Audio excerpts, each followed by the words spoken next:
Vyrah reporting for duty. Another time together. Another time together. To right now, we're gonna do some reacts. We're gonna just chill.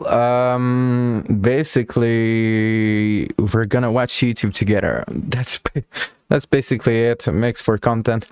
Let's start right now. Let's start right now. And let's keep going. All right. So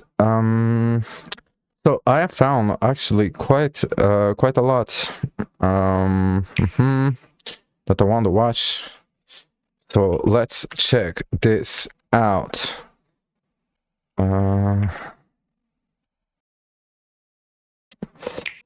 So let's start off. Metroid Prime 4 Beyond 7 days ago, like new trailer for Metroid Prime. I want to hear more about it.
Okay, so the game looks absolutely stunning.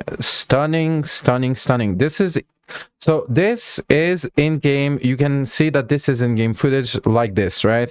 So this is all in-game footage. Do you see how pretty it is? God damn, they really did an effort for all the people who missed Metroid Prime on N60 on GameCube. Huh? Oh my! If this is not a wow, this is absolutely stunning.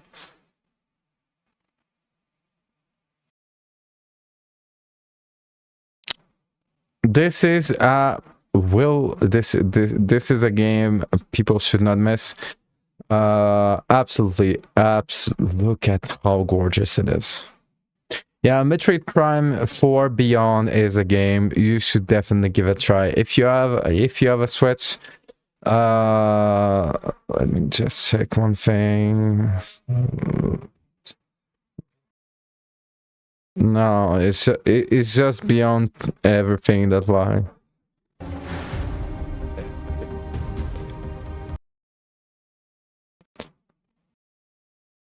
Yeah, it is that great. It is that great. All right.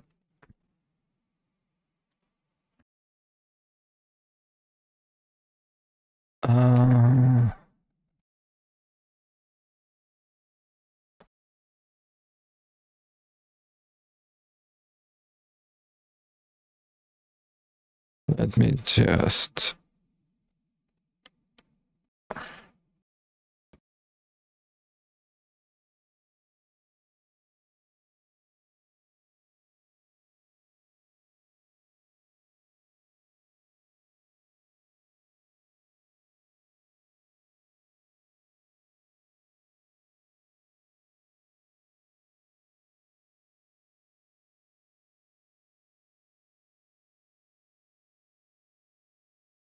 Okay, so... Right. I don't know if it's an indie game or not, but a game got announced here. It got announced today, so let's check it out. Let's check it out.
You know what? You know what? I like it. I'm not into... Okay, so this will never be a game for me. I can tell you for now.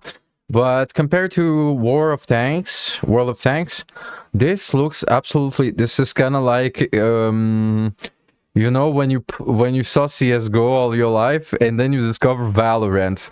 This is for me what tier is compared to World of Tanks. Like, this looks like... It looks like clean and just like futuristic enough, and like it looks good. Like, I don't know, maybe it won't be as popular, maybe, but it looks good. It looks good. It looks interesting. I hope they manage. Not for me though. Not for me though. I'm not into tanks. Maybe if you see me playing armored game like this, I don't know. All right.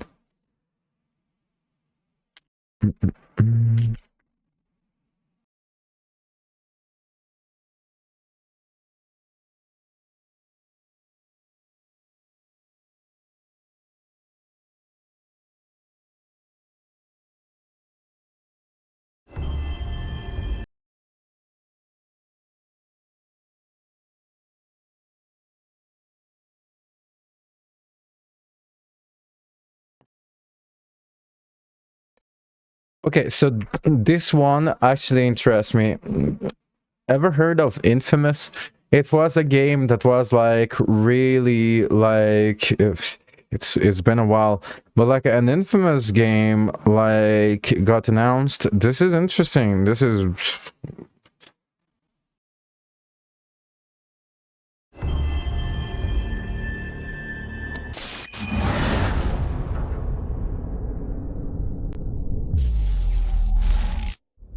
The explosion changed my life and ruined everyone else's. Cut off from the world by a government quarantine. Some would call him an anomaly, torn between the ruins he created and everything he has become. The tragedy he unleashed created powers within him. Some say he's the cause of all this. Others say he's our only hope. Only one decision remains.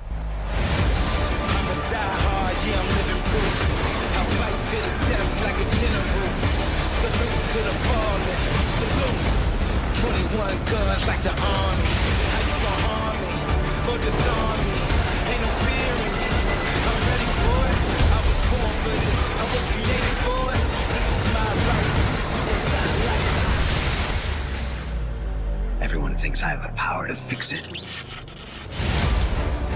But I don't know if I can. Or if I even want to.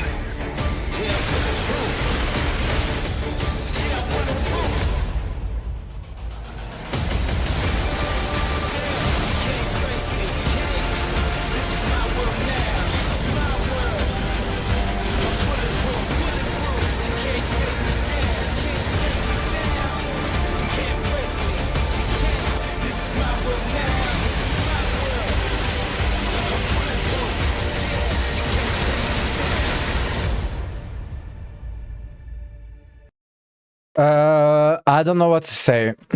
Infamous has been known for the good or bad choice that you can do during the story, changing your powers and changing the story, but like, just check this out, like, so there is like the style, like, let's say, right,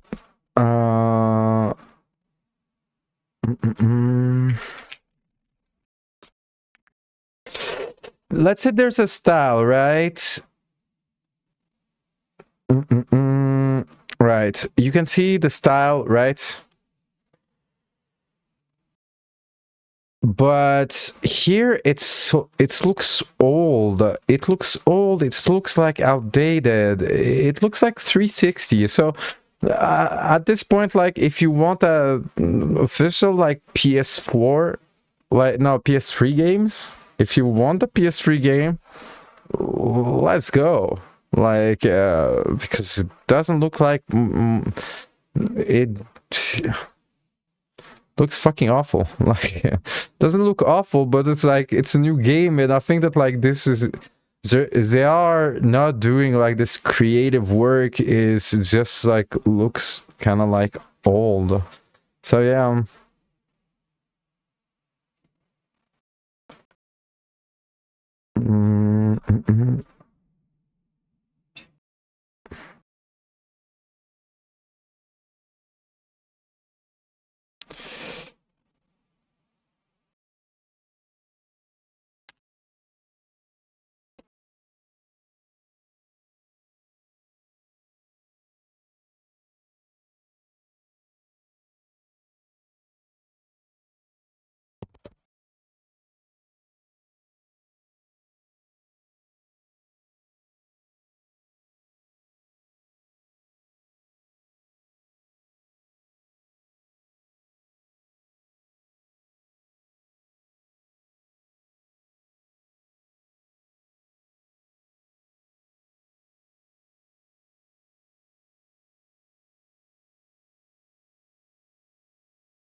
Okay.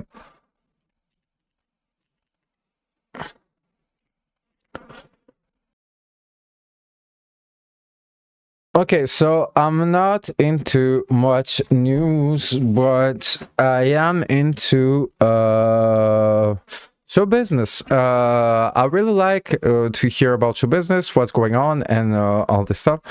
Spotify lawsuit that could break the music business. Usually, Rockfeed don't do into all the they don't try to do hyper journalism where like does it not try to fucking make numbers here, so usually it's not it's something is happening, so let's check it out. A very interesting and significant lawsuit has been filed against Spotify, and it could have major implications on the music industry. Now, we know that artists have become increasingly. A very interesting and significant lawsuit has been filed against Spotify, and it could have major implications on the music industry. Now, we know that artists have become increasingly reliant on streaming, as it's pretty much the primary form of consumption in music now. Obviously, people are streaming nonstop. It's so convenient. You don't have to take a CD and open the plastic and then open the CD case and then put it in the CD player. You can just pull your phone out of your pocket and pretty much pull up any artist you want to listen to. Me, I still am kind of partial to the CD era. I've kind of gotten a little bit into vinyl. But overall, I want to listen to an album. Yeah, everyone fucking listens to like streaming platforms now. Like who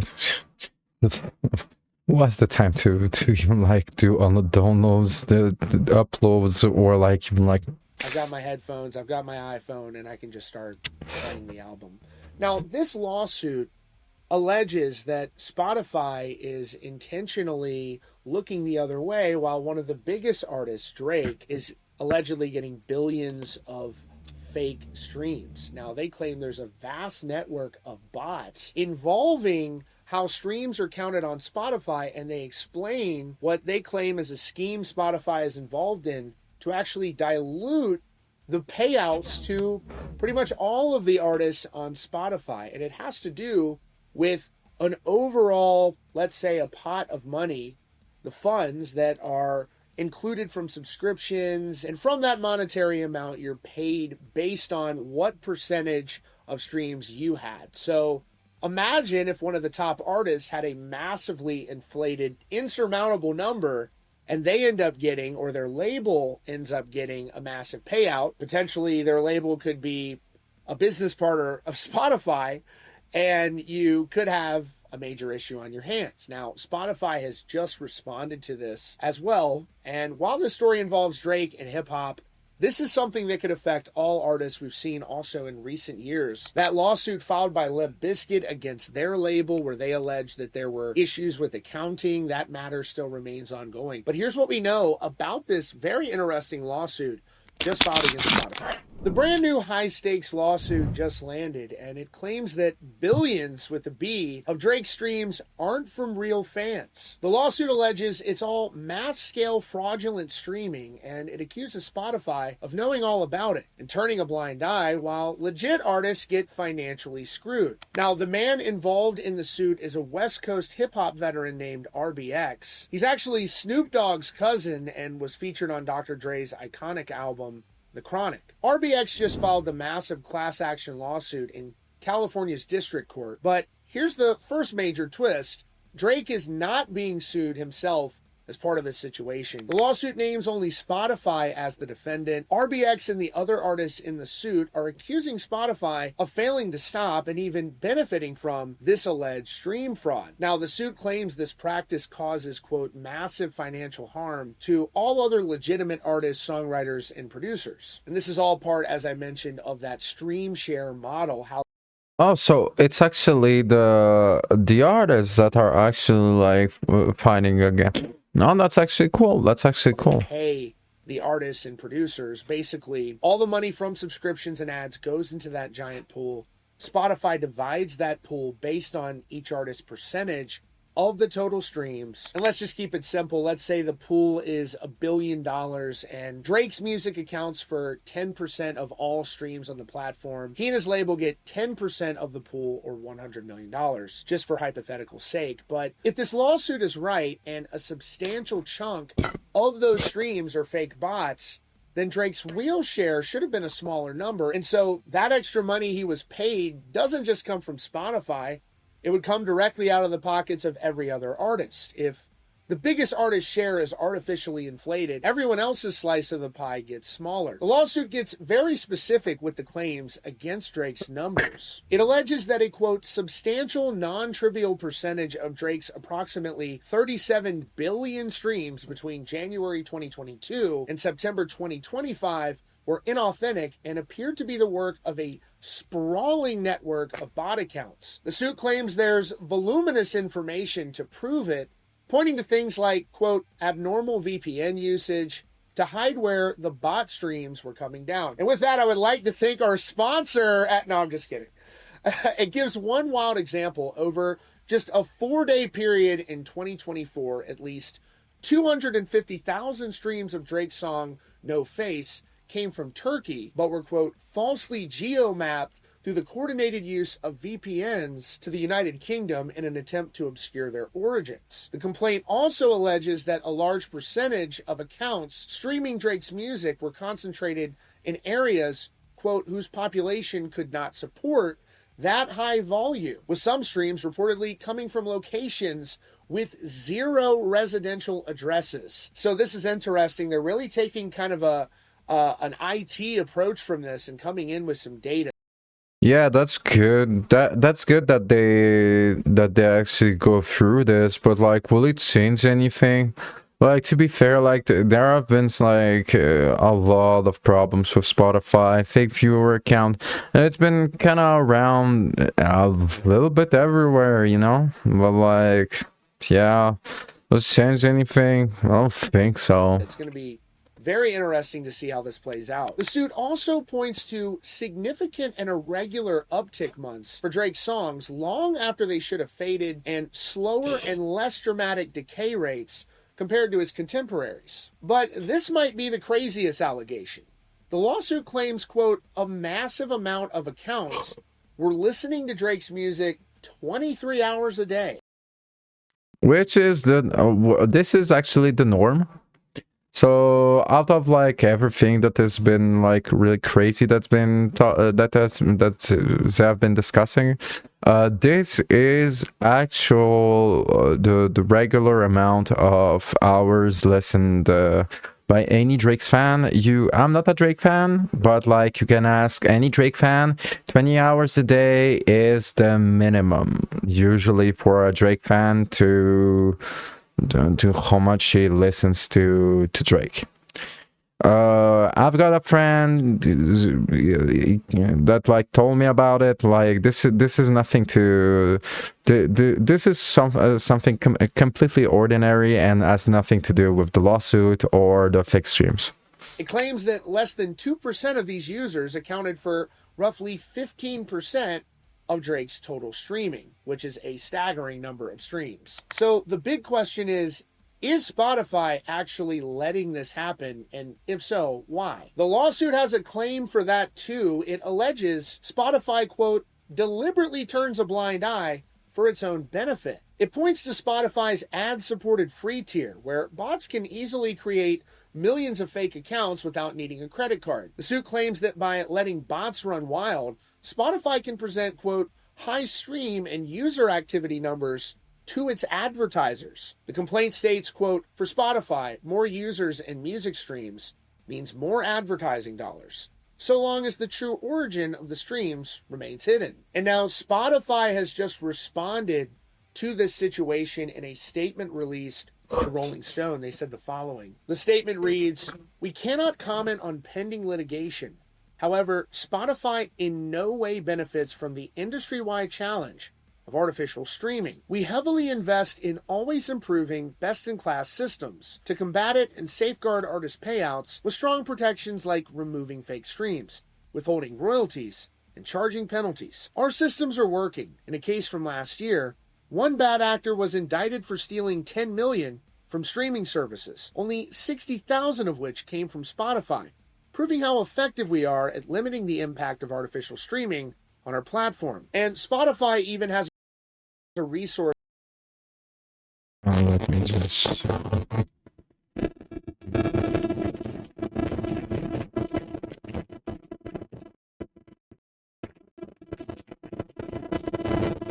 page on their website dedicated to the issue of artificial streaming. Now, this is a pretty ironic situation because Drake is being accused of benefiting from bots just weeks after a judge threw out his own lawsuit where he himself accused Kendrick Lamar of doing the exact same thing. Seemingly, there are a lot of artists that are concerned about this issue. Drake actually would sue Universal Music Group, claiming the label had used bots to, quote, artificially inflate the popularity of Kendrick's diss song. It's a lot.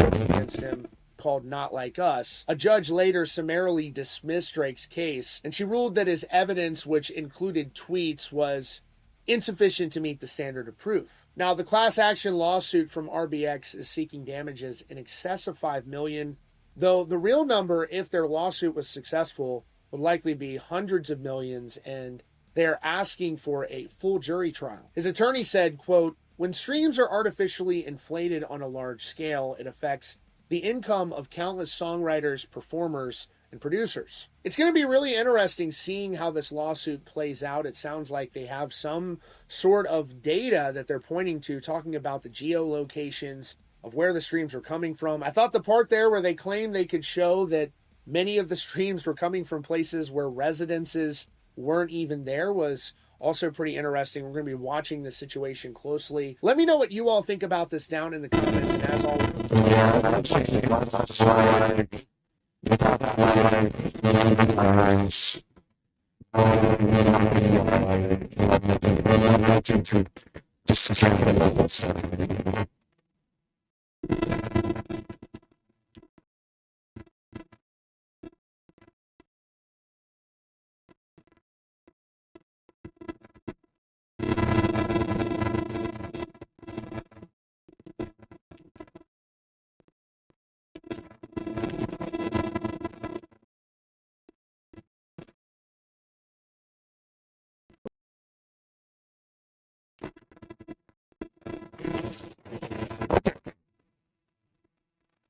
Playing video games is one of the most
popular pastimes in the entire world. According to the International Trade Administration, gaming is a multi-billion-dollar industry with over 3.2 billion gamers worldwide as of 2023. You can probably imagine that with those numbers, the demand for new games is increasingly high. The industry that was once made up of nerds, tech enthusiasts, and professionals who were passionate about making something together has now majorly turned into a bloated, corporate, business-focused giant.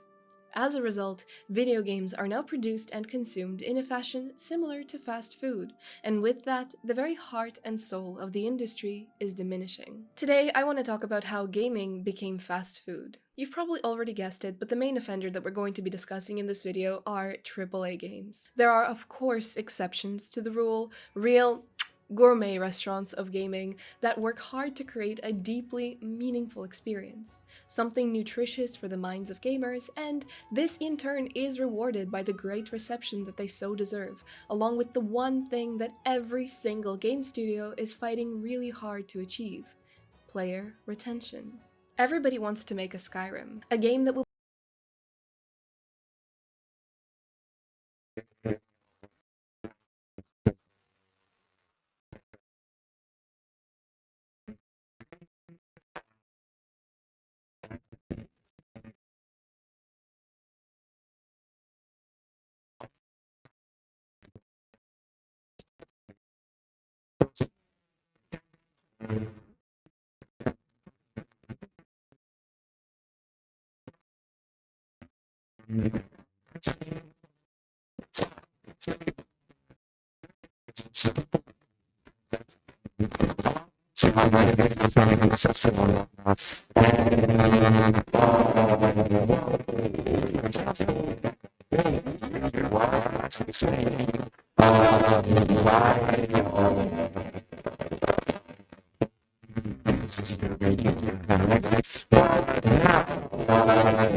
the consumer, a player becomes a consumer, right? And so basically, the more retentions, the more retention time, the more you have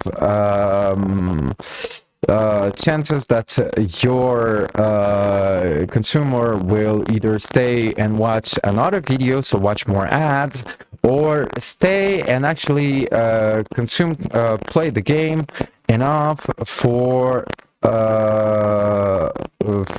it to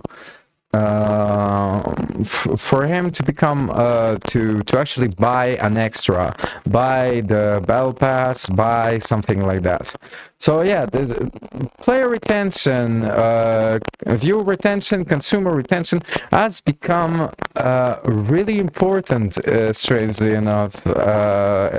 People should know more about it, I guess, you know. Be played for decades to come.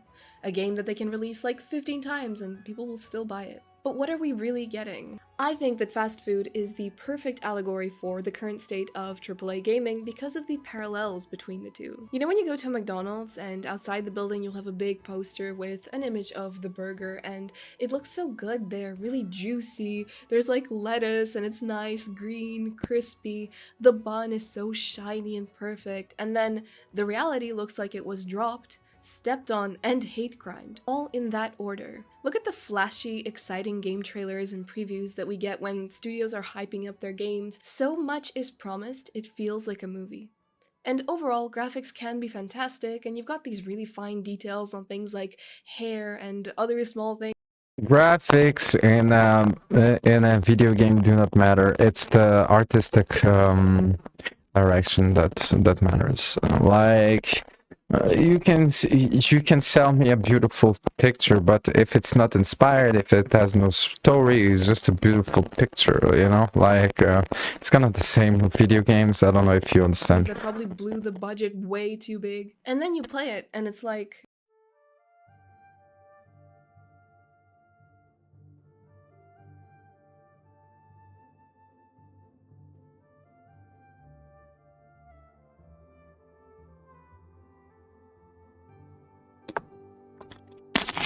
And that kind of summarizes AAA gaming. This kind of a misunderstanding is somewhat of a new normal because, hey, we can just do a day one patch if stuff is broken. It's sort of like they forgot to put the pickles on your Krabby Patty. You can just get up and say it, right? Sorry, sir, here are your pickles. And these are just the shabby standards that you get when you're working to get stuff out as quickly as you can. Now, of course, day one patches aren't unheard of. In fact, it is a pretty common practice that goes way back. But more and more, it's happening with these really high budget games that had a ton of hype around their release, and they're requiring multiple patches before they're brought to a reasonable stage. You would think that with the sort of money that goes into these things, the boastful quadruple A promises as they're now saying, you'd be getting a much higher standard, and somebody that paid for some deluxe early access version would be able to actually properly play the game. But because of the speed at which things have to be done and the scale of these games, a lot of things fall through the cracks, and we're getting these kebab shop standards. But of course, there is a side to this conversation that concerns the wider industry and not just AAA games. And that side looks at how consumer habits have changed. How do gamers experience games now as opposed to years ago? Just as the point of fast food is to fill up on. Yeah, here's the thing. Years ago, and she will probably not mention it, years ago there wasn't 74 games that are like the game that everyone was waiting for, releasing every 23 minutes. And this is really important because like the cycle of hype of games, game releases has become even for people within the industry, it has become an absolute nightmare. And you can see that because a lot of like AAA, AA, renowned indie studios actually have to take the time to be sure that when they release their game, they are not releasing their game the same day as the game that everyone was waiting for, but it's the 67th game that everyone was waiting for, that was releasing during this time lapse time lapse of 23 minutes. And basically, like, it's really fucking stupid how like gaming habits has changed. It's more that like the hype just lives and dies. You barely have the time, and there are like some juggernauts that are able to keep us to keep us at bay. But so much good stuff and a rhythm that like the industry cannot fulfill. And you know why? Like the answer is kind of stupid, but it's because too many good video games get released these days. The only problem is that because of that, a lot of like video games die off because they try to go for the online service type of video game, and they don't limit themselves to just be a game. And when you do that, well, if it doesn't have a story, well, it loses to the new hype. It loses to the juggernauts. So yeah, but like yeah, gaming habits. It has become absolutely like awful. But like awful because too many games. Too many good games. Calories quickly, gamers are now inhaling games quicker than ever and moving on to the next thing without ever really giving much time to a particular world. To fully explain this, I want to go back a bit. Though right now gaming is an incredibly popular and I would even say trendy hobby, this wasn't always the case. In its earlier days, gaming was viewed as this thing that was either for real nerds and people who knew and cared about technology, or Yep. I was part of it, but that style. Nah, I don't know why nerds back in the days didn't like had the chance to not look like a nerd. That's why. But like as part of it, it just didn't look like it. just for children, and it wasn't taken as seriously. It wasn't as accessible as it is now, where you can game on so many different devices, including your mobile phones, but back in its And it wasn't explained. What it sounds stupid, but back in the day, like something that was a problem to video games for the average consumer is why is it for? What's the fun of it? You know? And actually now video games are explained to the average consumer, and now it doesn't have these conflicts or social stigmas it had, because back in the day video games were not explained to the mainstream public, and to the average consumer, video gaming was actually something really odd and strange. It was something I'd say, even if it will sound strange to say it, but like to the average person, to the average consumer, video games were quite the mysterious hobby back in the day. So yeah, think about it. Now video games has been explained to the mainstream, so now it doesn't face us. The social stigmas are gone and stuff like that. But like back in the day, it wasn't explained. earlier days, you'd have to be someone who either went out of your way to get a console specifically for gaming, or convince your parents to buy one for you. There was, of course, also the slightly less accessible option of owning a PC. For me, that's probably the main reason why I did get into games. My dad is a programmer, so I've had a PC in the house since I was born, and I've always just had access to the latest and greatest games. And because of that, naturally, they did just like gift me consoles later on as well. People might have been a little bit more shy about gaming as a hobby because it was seen as a sort of nerdy, childish thing, and it seemed a little bit like a closed-off, very niche activity. It was a much more innocent time because the technology that you could play games on was very young itself, and most people learned how to use the computer while also simultaneously discovering these fantasy worlds and getting And it was without this era of non-stop, it was disconnected. You will discover all of this by yourself without like a fucking media journal from YouTube telling you that this is the best game ever. One PewDiePie lookalike that already played the game and already does meme about it. Like a pre-montage of like the coolest thing that you can do in the game done by someone that spent like excessively like too many hours in the game and stuff like that, you know. Like, it was a different experience. Immersed in them in a way that was never before possible. We definitely take this for granted now, but the feeling of stepping out into a big open world and being able to travel all around it, speak to its inhabitants, slay all the evils that threaten them was a really big deal. It was a deeply fulfilling experience that encouraged creativity and nurtured people's sense of adventure. Part of the charm was the mystery that came with it. You didn't have all of these YouTube tutorials on how to get to the next level or how to acquire a certain item. YouTube didn't even exist at that point. There wasn't a ton of guides and walkthroughs as soon as a game dropped, and so in order to progress, you really had to use your own brain and sometimes a neat little strategy book that came with those games. You would take your time with it, savor the world, go back and forth with it for months, Complete it, or even years, and you will replay the game, because why not? always discover something new by yourself. Learning how to play World of Warcraft when nobody knew how to play World of Warcraft. Finding Easter eggs and secrets in games because you accidentally stumbled upon them while slowly exploring a game world. There was no pressure. Nobody was going to spoil this for you.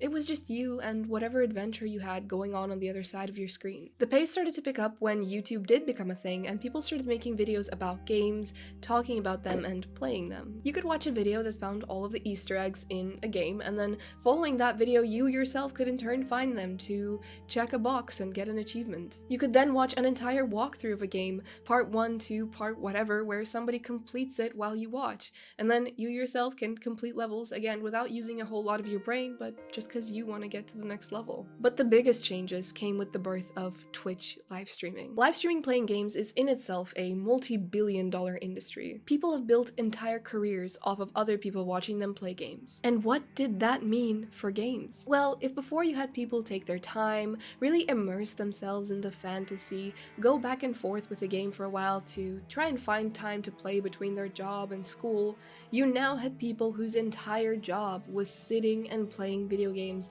all day. And that's when video games started to become a little bit of a race, because how do you compete with a guy that sits there and gets paid to play all these games? As soon as a new game is released, there are tons of streamers hyping up the launch, no matter what time of day or night it is where they are, and getting into the action straight away. When it's a new game, of course they might have a higher viewership, it's the trend right now, and it's the popular thing that people want to watch. And then the streamer in turn has more of an incentive to continue their stream for longer and possibly finish a game in one sitting.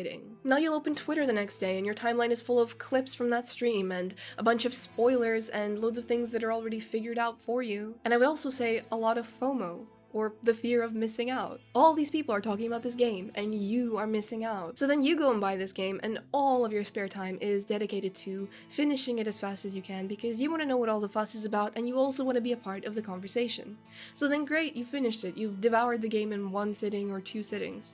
What's next? The next game drops, and the cycle repeats itself. We are no longer taking the time to properly digest the next game drops, and the cycle repeats itself. We are no longer taking the time to properly digest a story and let it stay with us for a while before we've already moved on to the next. It's like with streaming movies on services like Netflix. Before, if you wanted to watch a specific movie, you might have to physically go to the cinema or go buy it or rent it, but now you can finish a movie and immediately move on to watch the next thing. And again, because of how quickly people are done with games, there's always a hunger for the next thing. And there's always a studio that's ready to give you that next thing. On the one hand, you'll have remasters and sometimes remakes of already great, existing stories, which is fine, but you've been there already, so it's nothing new, not an original experience. It's just a better looking version of something that you've already played before. Can't go wrong with a Yeah, but at the same time, a lot of people right now, she forgets that a lot of people actually never get to play the game. So, as much as like the remaster, the remakes are bad for like us, the Walking Dead, the Undead still there. Well, for the new players, it's actually a great experience because you never fucking like to start. Imagine you start with Diablo 4.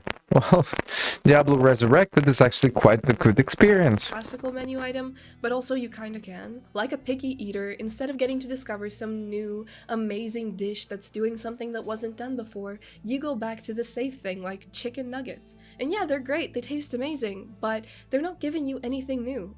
Replaying a game in the form of a remake or a remaster is fun and it will have that nostalgia factor, but overall it dulls creativity because you're just doing the same thing over and over. There's no innovation, there's just safe options for safe money. Now this isn't the case for all games or all studios. There are still little glimmers of hope in the industry, indie devs making something that will actually be entertaining and nourishing for your mind, but a lot of things nowadays, especially games following that live service model, are the exact same thing over and over again, just with a different coat of paint over it. You have a ton. I think that is false. I think that like once you're jaded and you cannot take it anymore, you start to blur the lines and see everything as being the same. It's not the same, but it's true that like the reality that she talks about more is that it is quite fucking tiring. Like you cannot, like, you have barely the time to fucking like keep on going. It's really outrageous. Of battle royales, Overwatches, Call of Duty adjacent, extraction shooters. It's just like a fast food menu. No matter where you go, you'll still get your regular burger and fries. It'll just have like a different name on it, but the minimal nutritional value that you get out of a burger and fries. These things are created not because they have something new and innovative to bring to the table like the initial game that set the trend, but because statistically they think that this is the thing that's going to make them the most money. It's not about good ideas from passionate nerds anymore. There's no real depth to a lot of these games. It's Some game studios sell products, some game studios sell games. And that is true. just make what's popular, ship it out, and make people obsess over skins and battle passes. Monetize everything and keep offering it to people as sides. And there's that constant push and effort to keep your games current and relevant. What better way is there to keep your games current than seasons and battle passes? Battle passes are evil. I remember when Fortnite first launched their first battle pass, and you know, Fortnite was a free game, so I said sure, whatever, it looked interesting, it had some pretty cool skins on it. And then I realized that I signed myself up for chores. The thing with the battle pass was that you could pay for the entire thing to unlock all of the skins and items, but it was for some extortionate amount of money, or you could play every day, do specific challenges, and unlock each of the items yourself. If you don't have time to play every day, you're then conscious of the fact that once the season ends, you lose out on the opportunity to unlock the rest of the items forever. Items that technically you've already paid for. This generated insane FOMO every season, and you're kind of then just playing for the sake of skins and flashy items. They really played on addictive tendencies that little kids have and made them more prone to spending too much time playing.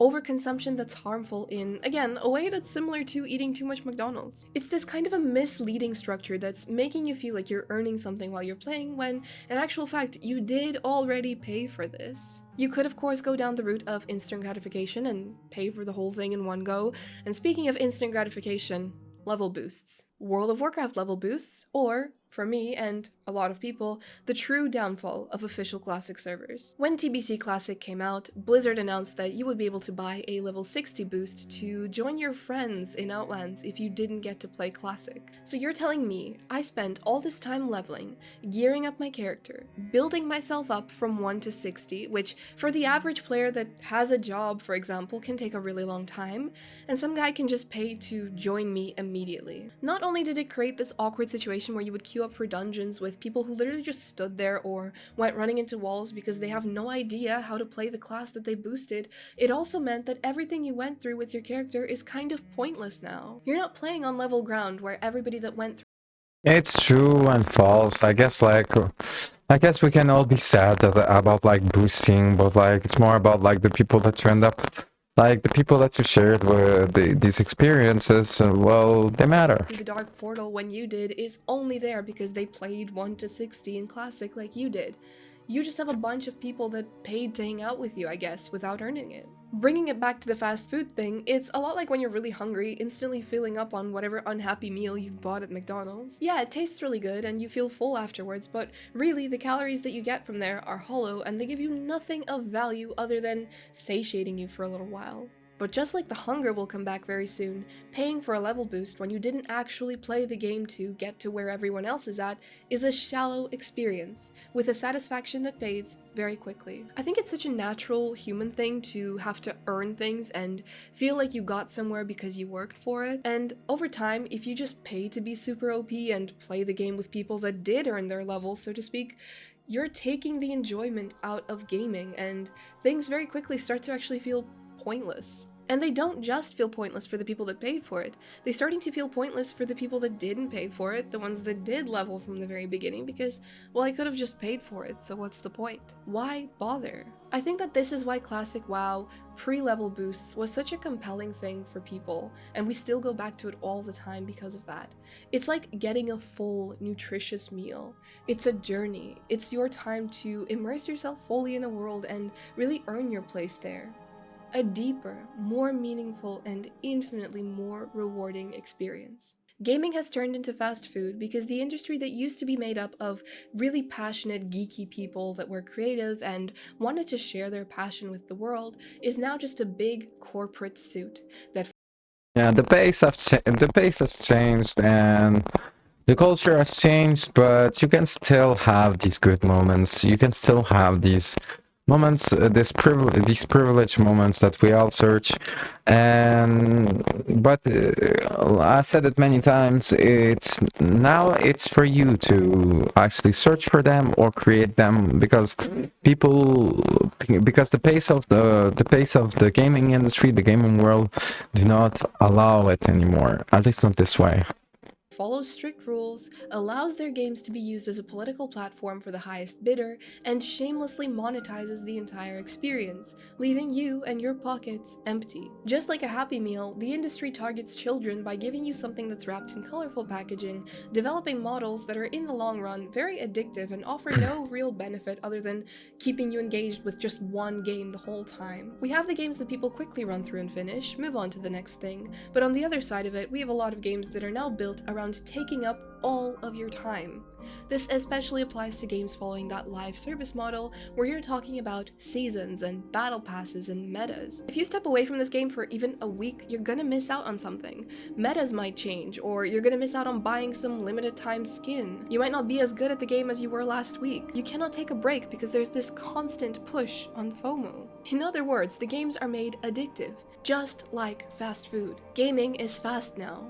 It's not about digesting your experience of a particular fantasy world. It is carefully engineered around putting pressure on gamers, either to spend all of their time and money on one game, or to quickly get through the game so that you don't miss out and you're constantly kept in the conversation. I want to take a moment to appreciate old games that brought amazing and beautiful ideas to life thanks to the talented and creative people that wanted to take gamers on an adventure, but also to highlight the games that continue striving towards giving us something of value. A game to experience, to behold, and to take with us wherever we go. I cannot stress enough how important it is to continue supporting these new and great ideas. Studios Absolutely. that don't succumb to these fast food practices and that allow their geeky developers to pour their heart and soul into projects that really matter. And that's about it for my thoughts on how gaming became fast food. If you enjoyed this video, please be sure to leave a like and subscribe. I really appreciate it. Yeah. I love her content, Angelica Tosh. Leave her a like, subscribe, spend her money, do something like she deserves it.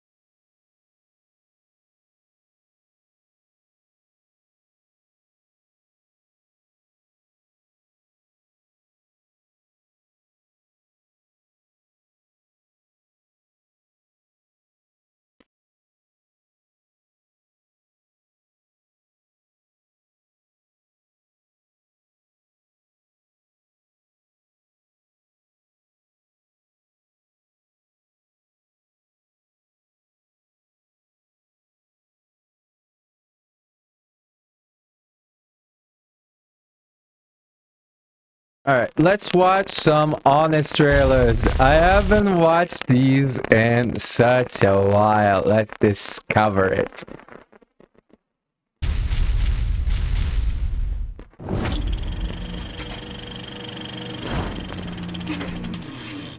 From Steven Spielberg, director of films about the Holocaust and Japanese internment camps, but also the fun side of World War II. Don't you dare fire that gun in this house!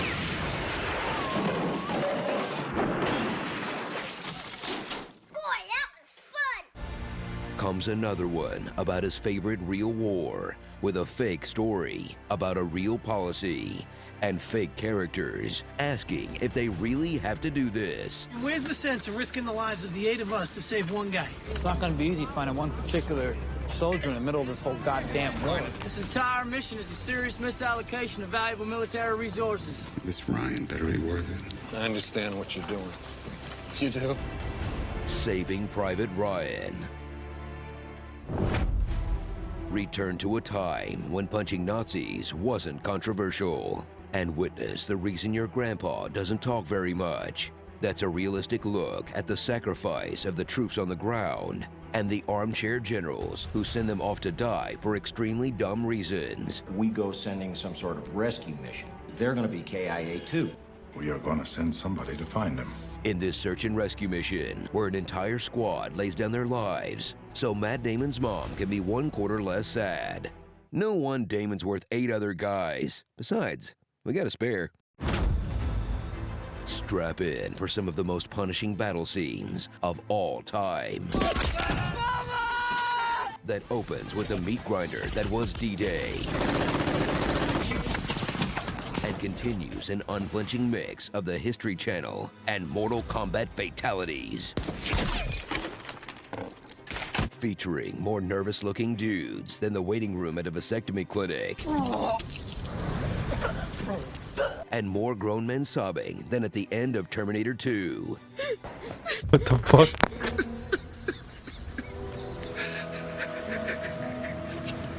This film is intense. Can we lighten it up a bit? Suit up for a film that honors the troops and the tropes with standard issue characters like tough guy from Brooklyn. I'm done with this mission. Religious southerner. God gave me a special gift, made me a fine instrument of warfare. Wisecracking Jew. Your father was circumcised by my rabbi, you prick! Anxious rookie. Famous actor cameo. And in a visionary piece of casting, Vin Diesel. Yeah, what's the cameo? Okay, so this is the dude from Breaking Bad, or like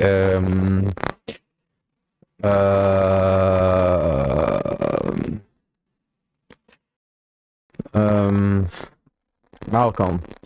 And this, I think, is the dude that plays one of the Marvel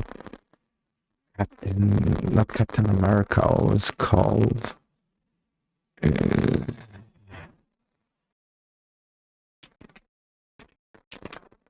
Star-Lord, right?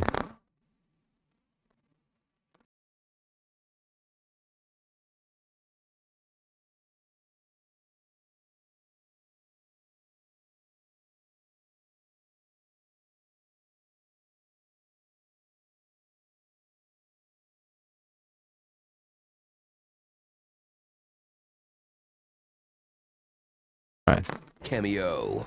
And in a visionary piece of casting, Vin Diesel as an Italian guy with a crucifix necklace who cares deeply about family. Capoiso, get the kid back up there! I can't, she reminds me of my niece, sir! Ain't no such thing as a master race. And if there was, I would win it. Race wars. We invented it. Leading them into the depths of hell. Wait, what the fuck did he said? And if there was, I would win it. Race wars. We invented it. Race wars, we invented it? Yeah. There are a bunch of races, these people. They race cars and stuff. Leading them into the depths of hell is America's dad, Tom Hanks. He's one part weapons geek. Spring mine 44, shoe mine 42s, pot mines, A200s, big mushrooms, telemine 43s. One part MacGyver. 2 MG42s, 2 mortars. We could try a sticky bomb. Sir, are you making that up? And one part guy ashamed of his liberal arts degree. Somebody must know where he's from, what he did for a living. I teach English composition. Salute this hero who seems almost too good to be true. He's good. I love him. Then realize, wait, if this whole story is Private Ryan's flashback, everything before they meet up is just his imagination. Ryan wasn't there on D-Day. He never even met Waiter Compazzo. He probably just fell asleep watching Boiler Room. He's definitely... Well, I don't want to hear it, kid. Okay. So revisit one of the greatest, most accurate war films ever made that's come to define the conflict for generations until the Call of Duty franchise came along. And honestly, this movie proves COD got it mostly right too. The chat is full of bro talk. You're going home wrapped in American flag with a hunk of cheese in your ass, Caparzo, you smart ass. I thought you liked it in the ass. The teamwork is non-existent. Maybe I should go left, sir. Maybe you should shut up. And if you kill enough of the other side without dying, you get to call in an epic kill streak.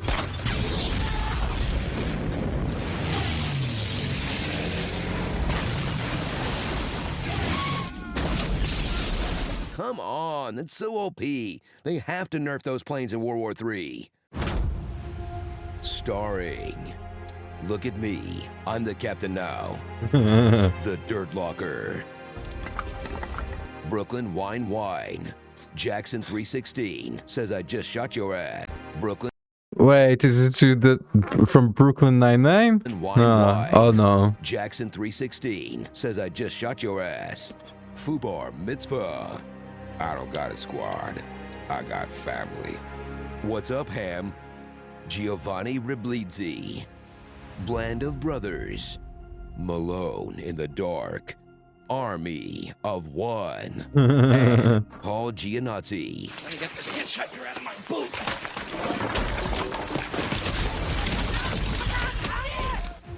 National Platoons, European Formation. You know, it's really rare when a film honors the greatest generation and inspires the greatest porn name of a generation. I mean, even Spielberg had to give it props. Shaving Ryan's privates. Did you know about this? No. Not until this very moment. Wow. Okay, this was cool. This was cool.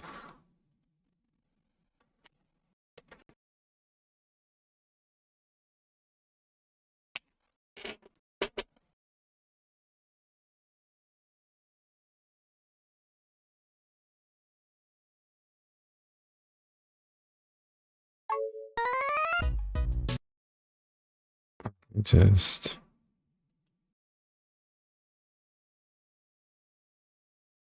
okay.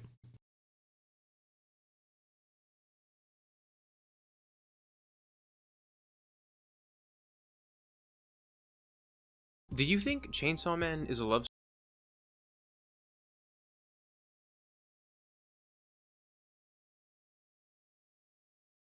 okay.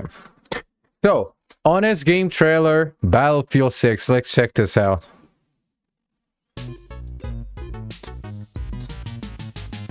From the publisher that would set up puppy kicking factories if kicking puppies got them an extra microtransaction, comes the much anticipated sequel to the Battlefield series that backtracks harder than an influencer trying to jumpstart a music career. Kids from my class kill themselves when they see me here. Battlefield 6. Welcome to the future of warfare. Well, oh, not that much future, as BF takes us back to basics, stripping away the cyberpunk jank from the previous entry in favor of the timeless military tradition of running face first into a bullet, plus some slight tweaks that you probably won't even notice. Though I guess expecting innovation at this point is like expecting meth to come out with a healthier alternative. All right, progress is still possible. I lost some weight. Jump back into the fray of Battlefield, where you'll find yourself in vast, expansive levels like city and village-looking city, popping in and out of existence as you mow down and get mowed down in return, trying to complete different objectives. But if you so much as breathe wrong, you're going to take 1,000,000 bullets to the head and balls, where strategy and teamwork will decide whether you push back the enemy forces. And despite the obvious emphasis of squad-based play, 90% of your time is spent running into a hail of bullets to get a kill before starring in your own bullet bukkake, in a gameplay loop that accurately simulates real war, not so much with the mechanics, but by how willing men are to turn themselves through a meat grinder like suicidal lemmings with gambling debt. Or really is just about how many bodies you can throw at the problem, huh?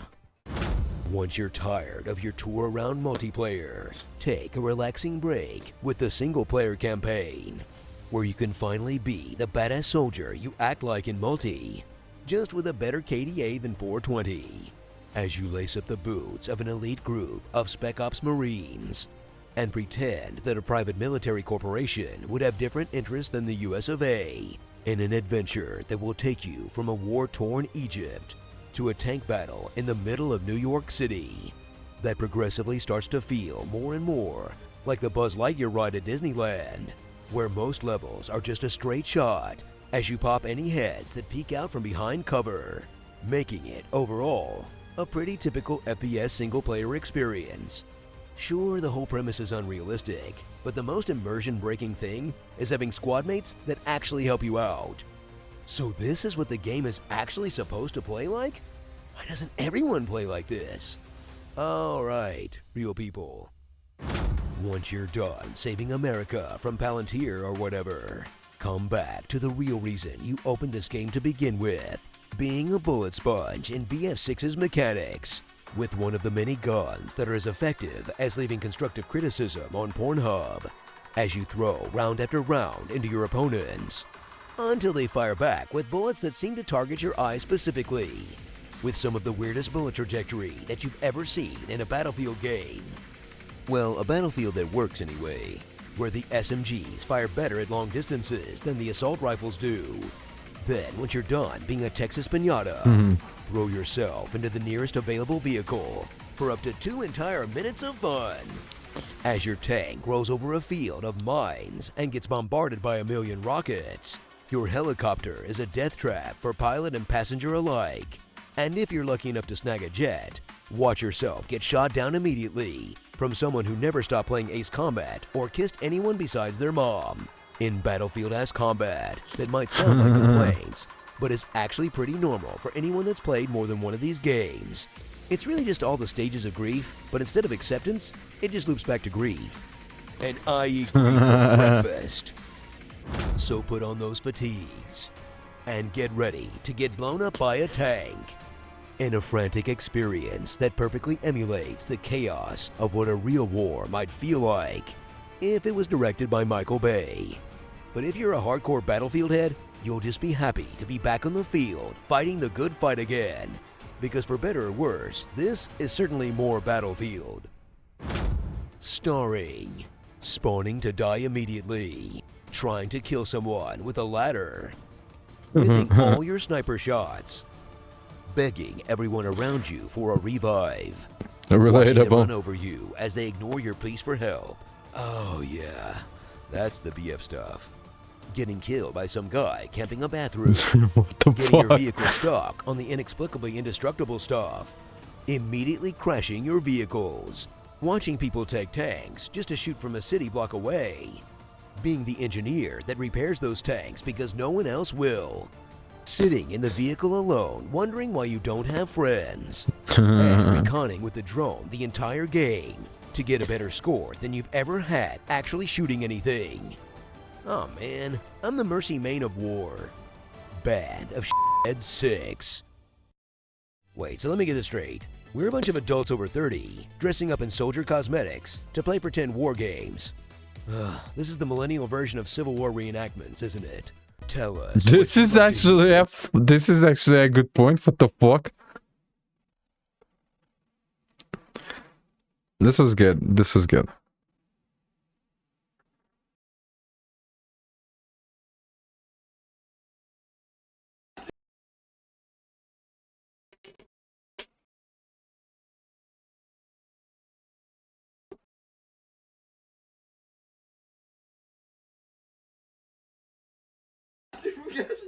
Stop, stop, stop, Flip stop. lasagna. Flip lasagna. Pop.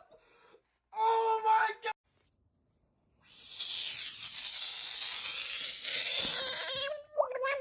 Aww. And now it's calm.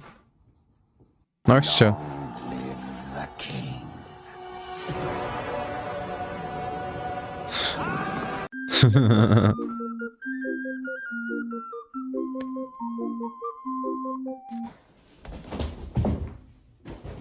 Little mosquitoes. Little mosquitoes. My phone won't focus. Oh my. What the fuck?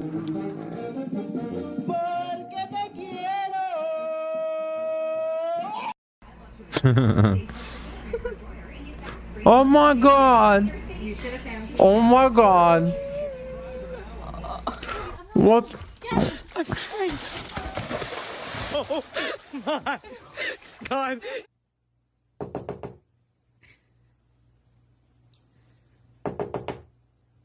Yes, hello?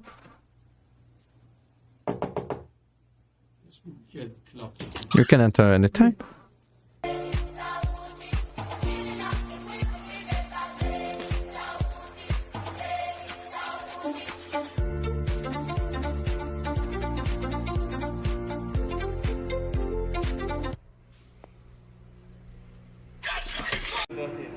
Gracias, tío. ¿Cómo coger para acá? Coño, qué espectáculo. ¡Qué horrible! A ver, Hugo, rápido, Hugo, rápido, Hugo. Rápido, Hugo, rápido, para el vídeo. What the fuck? I got a challenge for y'all.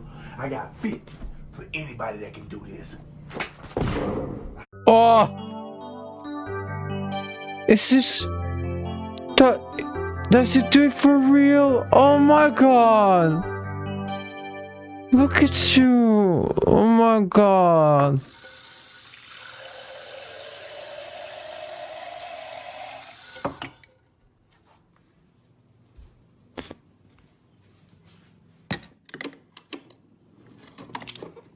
Yeah, my...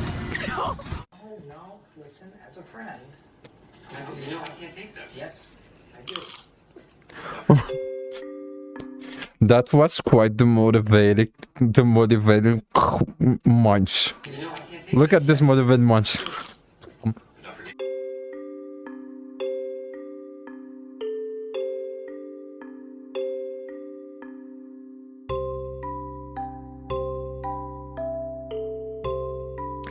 Oh my god, this must feel awful.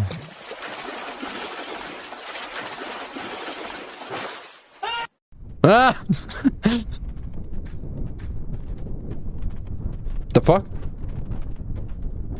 Okay. Okay.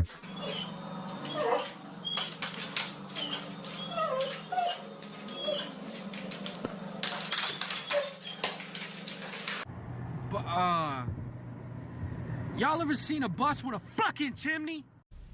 What the fuck? Ever seen a bus with a fucking chimney? Must be for New Jersey or something. Okay, I've got the joke.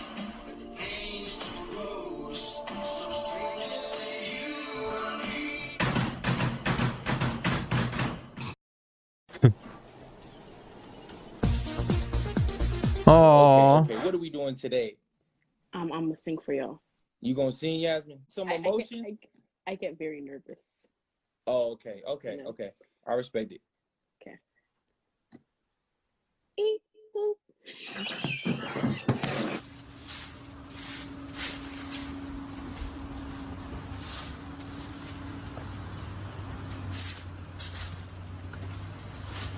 Oh my god. You're so cute. Thank you, thank you. Oh.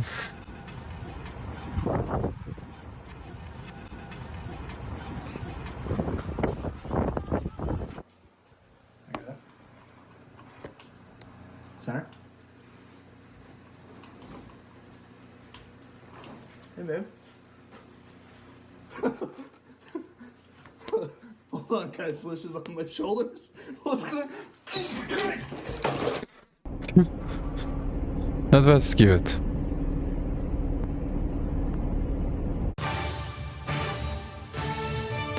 What the fuck?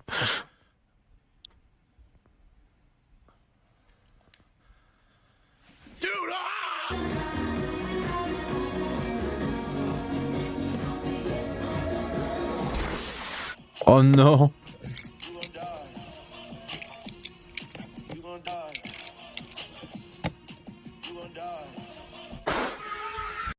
It's a story of courage and heroism, of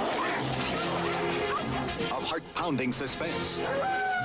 I have never, What the fuck? in my 23 years of teaching, seen such disrespect. Bruce, I am sorry. On behalf...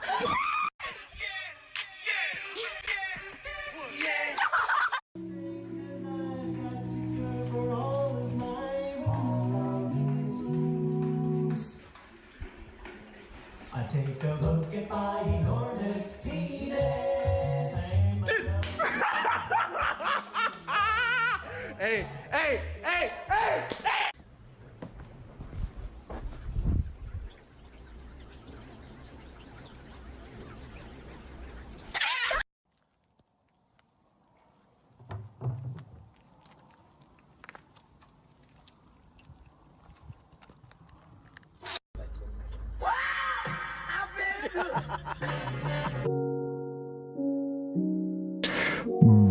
Bruh.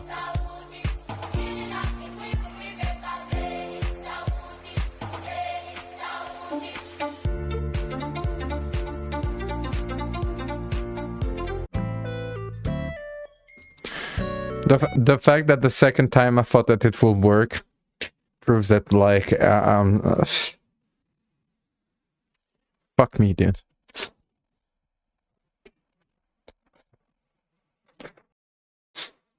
Hello, everyone. Alright. Hello, everyone. This is your daily dose of internet. This diver found a turtle that looks like it knows all the secrets of the universe. Look at this turtle! Oh my god, this is such a beautiful turtle. Look at you! Wow, this is such a beautiful turtle. Come on.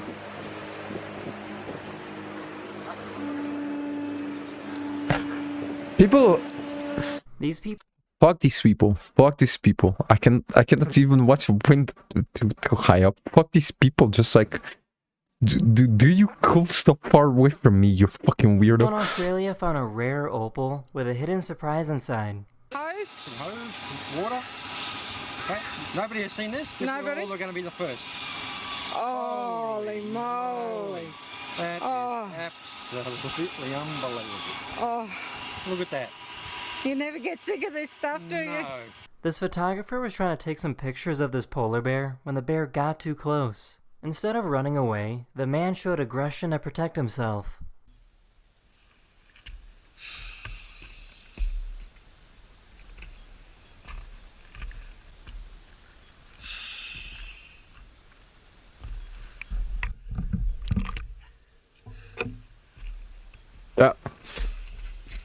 Can you? Oh my fucking god! Like, how much? No, these people are living in These another. people wanted to see if you could overheat a silencer by firing over 700 continuous rounds of ammunition.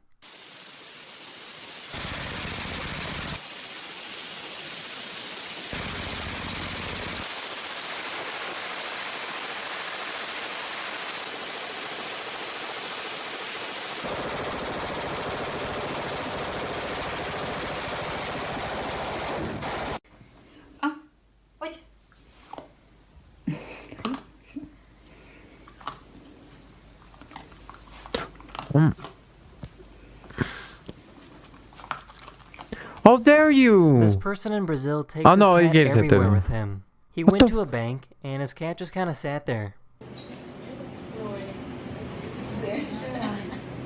What a cat.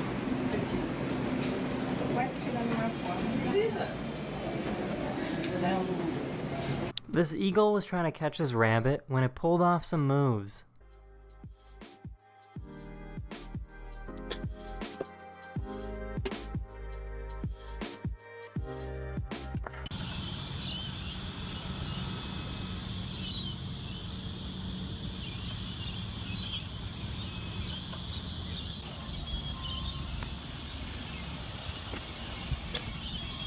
This dog was stuck in a frozen lake when a firefighter came to the rescue.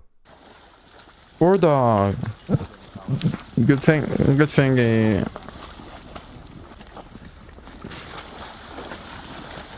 got saved.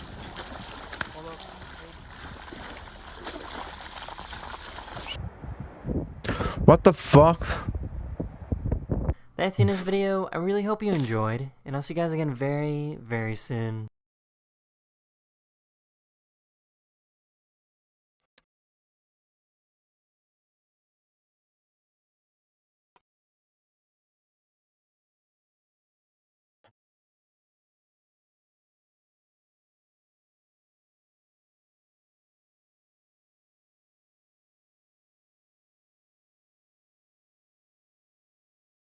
This will make you laugh for the last. Okay.